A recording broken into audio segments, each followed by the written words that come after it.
آج کرتے ہیں میرے ابو پہ مضمون یا تخلیقی لکھائی۔ میرے ابو کا نام ڈیش ہے۔ یہاں پہ جو بھی آپ کے والد کا نام ہے آپ وہ لکھیں گے۔ وہ ایک ڈاکٹر ہیں، اگر وہ کسی اور شعبے سے تعلق رکھتے ہیں تو آپ وہ یہاں پر لکھیں گے۔ ان کی عمر ڈیش سال ہے، یہاں پر آپ ان کی عمر لکھیں گے۔ وہ ایک متقی اور پرہیزگار انسان ہے۔ وہ 5 وقت کی نماز ادا کرتے ہیں۔ وہ باقاعدگی سے قرآن کی تلاوت کرتے ہیں۔ وہ غریبوں کی مدد کرتے ہیں۔ وہ روزانہ رات کو ہمارے ساتھ کھیلتے ہیں۔ وہ ہماری ہر ضرورت کا خیال رکھتے ہیں۔ وہ ہمیں ہر اتوار پارک لے جاتے ہیں۔ وہ پڑھائی میں میری مدد کرتے ہیں۔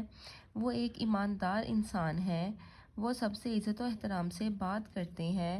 وہ ایک بہادر انسان ہے۔ وہ ہم سب سے بہت محبت کرتے ہیں۔